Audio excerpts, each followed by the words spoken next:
You want to go over to Comedy Central and get rid of this real quick? I like Comedy Central. Comedy Central has some good programs. Comedy Central launched a daily show. They had Chappelle's show. Lots of good shows throughout the years. Politically Incorrect started on Comedy Central.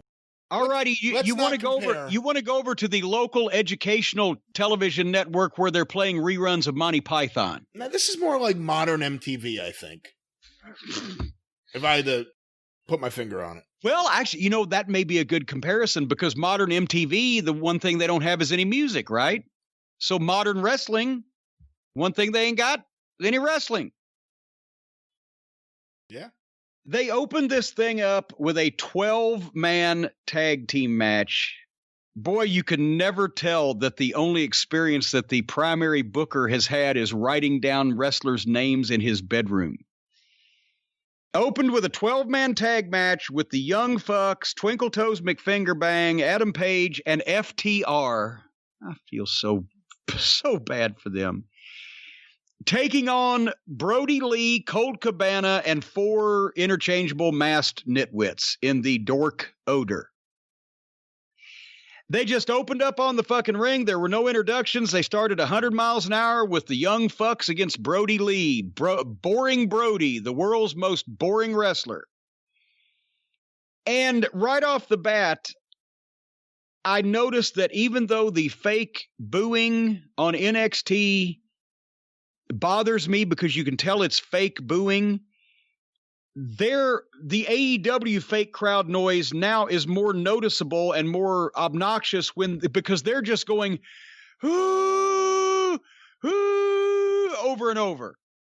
Just noise in the background, just ooh, ooh, over and over. I noticed the same thing. Yeah, and it was driving me to distraction. That and the fact that any grown adult booked this match. That I was writing down matches like this when I was 11. Yeah, all these big names I see in the magazines, I'll have them all on a team against each other, because I was a child and I did childish things then.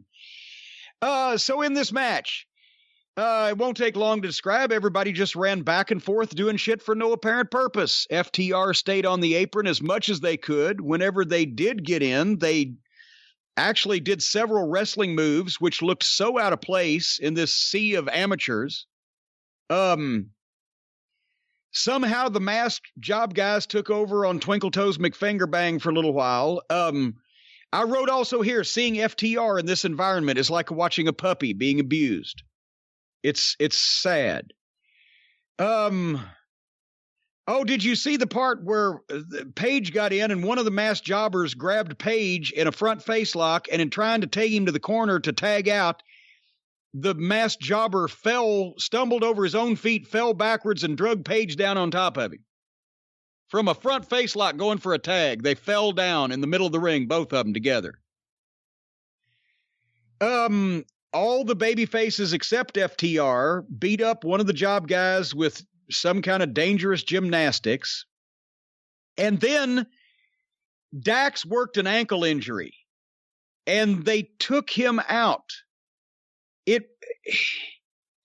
I see what they were doing. Well, they let FTR leaves the Bucks and Olivier on his own, but Paige went with Dax and Cash. And at the start, and by the way, guys have broke their legs in the middle of the fucking ring before and been screaming in pain, and the match continues with the I've seen it with the fucking partners still trying to do what they're supposed to do. But suddenly when Dax turned his ankle, everybody but I think Olivier was down on the floor checking on him like he had a bone sticking through his skin. And then Paige goes back to the back with Dax and Cash to check on him, leaving 3 baby faces against 6 heels and furthering this fucking sophomorish, amateurish story between Olivier and Paige. So they left 3 baby faces with 6 heels so that they could all do their high school cheerleading moves again over and over. And then all 6 of the dork odor fuckwits tagged themselves in all at one time. Did you see that? One of them steps in, one of them gets tagged in, then turns around and tags the next guy who steps in, then turns around and tags the next guy who steps in. So they allegedly have tagged every single member of the team in legally. Like that's ever been a thing that is possible to do or has ever been done before or can be done. You fucking nitwits. Here, hold on. God damn it. What are you doing? I'm not even finished with this page. No, don't do it. No, come on. No. So I wrote then never. Wait a minute. I got to put these two pieces back together. Never has this much green, subpar, untrained, outlaw-looking mud show talent been in the same match together on a national television cable network. Then complete scrambled eggs. It was like they found 10 guys off the street and said, there's a ring. Go do a bunch of wrestling moves to each other as best you can. You've seen them on TV. Then Road Warrior Buck made a comeback and beat up all the heels. And then Page came back out right then, so Road Warrior Buck, after he's already demolished everyone, could tag him. And Page made a comeback on everybody. And I wrote this in capital letters. I swear to God, Boring Brody sat outside watching everything that was being done in a trance, waiting for his spot for what looked like 5 minutes, just sitting there on the stairs, watching everything going on in the ring, not even trying to sell like, I can't get back in like the rest of the idiots do or whatever. They just all sit there now on the outside on the floor. You got a 12-man tag for half of the fucking thing. There wasn't a goddamn soul standing on the apron of the ring. 2 guys were in the ring and everybody else was laying around hiding because it wasn't their spot yet. Page versus Brody Lee here. I've read it's a 12-man tag and they're the only ones visible. Then they almost beat Page, but Olivier reappeared from somewhere and more shit happened. I just couldn't tell what. Young fucks hit 18 super kicks. And then Page missed the buckshot lariat, almost got on Brody, almost got Olivier, but he ducked. But then Boring Brody hit a clothesline. The most boring, bland, lifeless, talentless, monotone, black hole of charisma, the most absolutely egregiously boring pushed wrestler in the business, in any company, beat their only chance at a homegrown wrestling star when Brody Lee pinned Adam Page. Brilliant. I do not know how anything in this presentation could have been worse from start to finish, except, actually I do. If Dax had really fucking broken his ankle, that's the only thing that could have made this worse.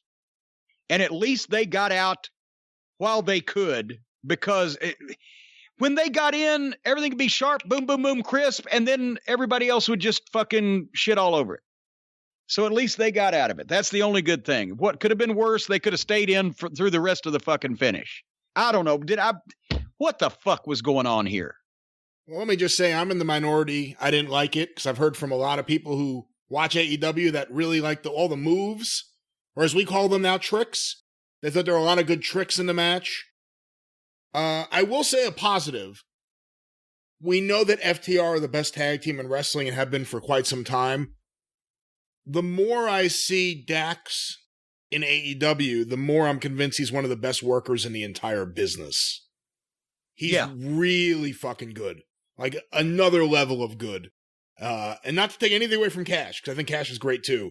That power slam Cash has fucking pretty sharp too. Yeah. Old Buzz Sawyer would have been proud of that one. But no, they're on a level above because they've not only grew up being wrestling fans, knowing what wrestling was, studying the greats. They're from North Carolina, so that's never a fucking bad thing because they saw good shit and or were around good people. They've been highly trained in NXT and they're fucking talented.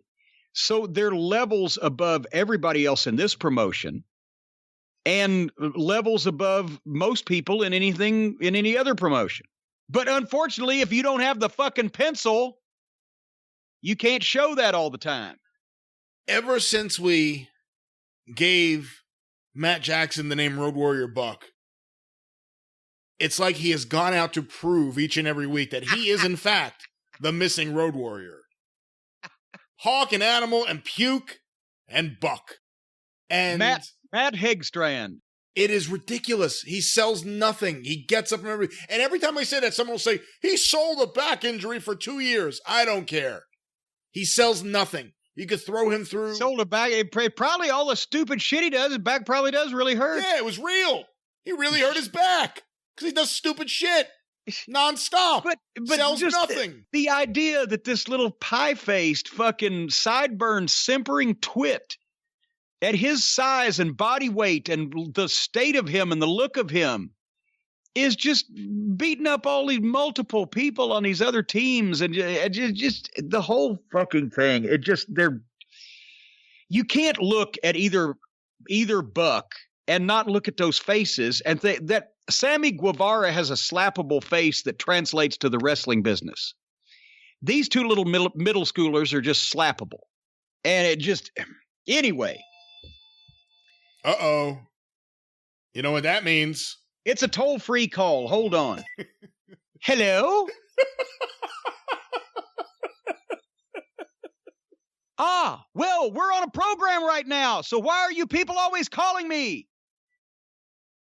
Who is that? This is Babar from National Pen. What's National Pen? The National Pen Company. Here's something else. The Cornette's collectibles extras. I'm always trying to get keychains or pins or the pocket knives. Those were good ones from a company called National Pen. That's where I would send free things to people who spent a lot of money or ordered a number of things, or I was late with their stuff or whatever. I'd throw free shit in. And they would send me these mailers, and I would then fill out what I wanted and send it in, and they would send me the stuff, and I'd send them a check. Well, then they started calling me on the phone and wanting to talk to me on the phone. I don't talk to anybody on the phone. I don't have time, much less to order fucking free pens I'm going to give out. So I didn't call them back. Well, then I started sending in my orders off the cards they send me, and they wouldn't send me my shit. They apparently were going to hold me up for a fucking phone call. That's why nobody's been getting free shit lately, because I can't get any either. I pay for it and give it away for free, and I still can't get any. The last 3 orders I've sent in, they didn't send me my flashlight keychains. They didn't send me my pins. They didn't send me my shit because I won't call them on the phone and I won't talk to them on the phone. That's why you people out there are not getting your free stuff that I'm trying to pay for to give to you for free, because the National Pen Company insists on calling me on the phone now instead of sending me my shit that I order through the mail. And I don't have time for this shit. And by the way, for anyone wondering, they're on Twitter at National Pen. Yeah, tell him just send Cornette his shit, because he ain't going to talk to you on a fucking phone. I've ordered thousands of dollars of stuff from them, have never stiffed them one time, always paid them, and turn around and give the shit away for free. Now they want me to hold me up for a fucking phone call with my schedule instead of just sending me my shit in the mail? Fuck them. Anyway. All right. So the next match. Well, they shouldn't have got me in the middle of watching this thing. I'm sorry. That before the next match, Stone Cold Moxley was on the stairs somewhere. I think he looked like he was at like a playground, the fucking concrete stairs and the chain link fence around a playground. And he did his promo where he explains that he's had his demons and etc. And he respects Darby Allin. He's concerned for Darby's health because he identifies with him. He does dangerous shit too. He knows he won't stay down. Basically, these two guys are just the gutsiest, bravest, most risk-taking. You know what I call a risk-taker, don't you? That's another word for a complete imbecile. More risks you take, the stupider you are. And so now I wrote, when did the baby faces become the mental cases? It used to be the heels were the mental cases. And the baby faces were grounded and honest and decent and forthright and smart and intelligent and industrious. Now, one baby face fucking takes suplexes off the roof on thumbtacks, and he's telling the other baby face how much he admires him because he fucking sets himself on fire and jumps off shit a lot. I don't know. It was a good promo if you like the whole I'm a hardcore deathmatch tough guy fucking gimmick that he just can't carry off as soon as he gets in the ring because he looks like the guy working at the Valvoline shop. And it plays to the younger audience since adults know that all this fucking risky horse shit with the skateboards and diving off the roof is stupid. So they're going for the younger demo here. Can you tell I'm just about fed up with Moxley too? Yeah, I will say, and we'll talk about it when we get to his match, I agree with you, although I do think this was a good promo. It's a great promo. If it looked in any way like it fit this fucking average-looking white guy. And that's what he is an average-looking fucking white guy. He's not physically a badass, visually a badass, and all he does is he brings all the garbage, hardcore deathmatch horse shit that's best left in a barn in front of 50 people onto national television and shits all over the fucking screen. So, I don't know.